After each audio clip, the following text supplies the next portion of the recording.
Iran ইস্যুতে চীন রাশিয়ার কৌশলের কাছেই কি পুরোপুরি ধরাশায়ী হয়েছে যুক্তরাষ্ট্র? ইরানকে ঘিরে মার্কিনীদের চক্রান্তকে কিভাবে ভেস্তে দিল রাশিয়া ও চীন? ইরানের বিরুদ্ধে যুক্তরাষ্ট্র ইসরায়েলের সাম্প্রতিক যুদ্ধের শুরু থেকেই দৃঢ় অবস্থানে ছিল রাশিয়া চীন। এমনকি যুদ্ধের ময়দানে শত্রুপক্ষের বিরুদ্ধে লড়তে তেহরানকে সরাসরি সামরিকভাবেই সাহায্য করেছে বেইজিং ও মস্কো, এমন দাবি জানায় মার্কিনী গোয়েন্দারা। শুধু তাই নয়, হরমুজ প্রণালীর দখল নিতে যুক্তরাষ্ট্রের ষড়যন্ত্রের তীব্র বিরোধিতাও করেছে চীন সরকার। কিন্তু প্রশ্ন হলো, ইরানকে সাহায্যে বারবার কেন হাত প্রসারিত করছে রাশিয়া চীন? ইরানের বিরুদ্ধে আগ্রাসনে জড়িয়ে মধ্যপ্রাচ্যকে চরম বিপদের মুখে ঠেলে দিয়েছে যুক্তরাষ্ট্র ও ইসরায়েল, যার মাসুল এখন গুনতে হচ্ছে ইহুদিবাদীদেরও। তেহরান আগেই জানিয়েছিল, ইরানের উপর ইহুদিবাদীরা কোনো প্রকার আঘাত করলেই বিশ্বের অন্যতম গুরুত্বপূর্ণ জ্বালানি তেলবাহী সামুদ্রিক রুট হরমুজ প্রণালী বন্ধ করে দেবে দেশটি। শুধু তাই নয়, মধ্যপ্রাচ্য জুড়ে থাকা মার্কিনীদের প্রতিটি সামরিক স্থাপনাকে মিসাইল দিয়েই গুড়িয়ে দেবার হুঁশিয়ারি বারবার দিয়েছিল ইরানের সামরিক বাহিনী। তবে কথা ও কাজের সাথে মিল রেখেছে ইরান। টানা ৩৯ দিনের সাম্প্রতিক এই যুদ্ধে কয়েক হাজার ব্যালিস্টিক মিসাইল ও আত্মঘাতী ড্রোন দিয়ে ইহুদিবাদীদের আস্তানাগুলোকে রীতিমতো কাঁপিয়ে তোলে ইরানের সামরিক বাহিনী। যুদ্ধের ময়দানে ইরানের এমন সাফল্যে হতাশ হয়ে পড়েন মার্কিন প্রেসিডেন্ট ডোনাল্ড ট্রাম্প। তাই তো মার্কিনী গোয়েন্দারা যুদ্ধের ময়দানের সমীকরণ ঘিরে নানান তথ্য উপাত্ত খোঁজার কাজে ব্যস্ত হয়ে পড়ে। অবশেষে তারা জানতে পারে ইরানের সাফল্যের পেছনের আসল রহস্য।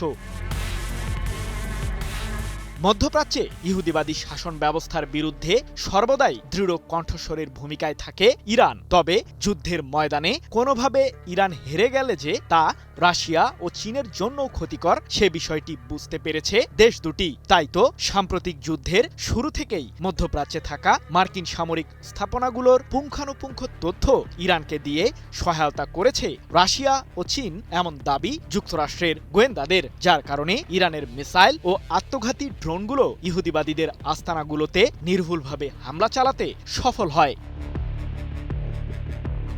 ইরানের এমন সামরিক তৎপরতার মুখে নিজেদের পরাজয় নিশ্চিত জেনে ৮ এপ্রিল থেকে দেশটির সাথে ২ সপ্তাহের জন্য সাময়িক যুদ্ধবিরতিতে যায় যুক্তরাষ্ট্র ও ইসরায়েল। কিন্তু এমন পরিস্থিতির মাঝেও ইরানকে ঘিরে ইহুদিবাদীদের ষড়যন্ত্র থেমে থাকেনি। হরমুজ প্রণালীর দখল ইরানের কাছ থেকে কেড়ে নিতে সম্প্রতি বৈশ্বিক এই জ্বালানি রুটটির আশপাশে নিজেদের যুদ্ধজাহাজ মোতায়েন করে যুক্তরাষ্ট্র। যেই ঘটনাকে কেন্দ্র করে কূটনৈতিকভাবে তেহরানের পাশে দাঁড়ায় বেইজিং। এ প্রসঙ্গে সম্প্রতি চীনের পররাষ্ট্র মন্ত্রণালয়ের মুখপাত্র গুয়ো জিয়াকুন বলেছেন, ইরানের বন্দরগুলোতে যুক্তরাষ্ট্রের নৌ অবরোধ একটি বিপজ্জনক ও দায়িত্বজ্ঞানহীন কাজ, যা উত্তেজনাকে আরও বাড়িয়ে তুলবে।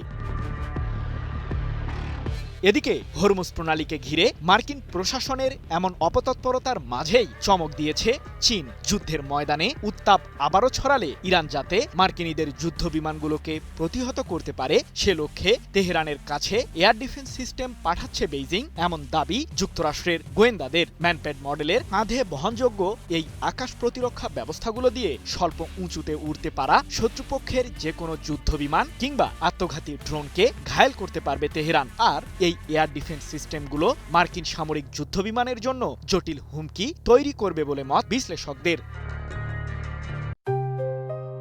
JBS holdings limited.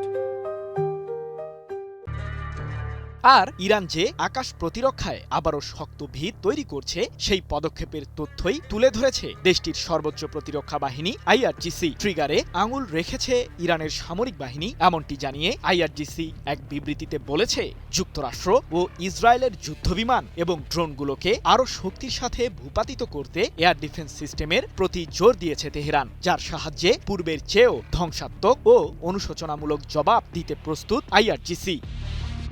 সৃজন মাহমুদ, নিউজ 24।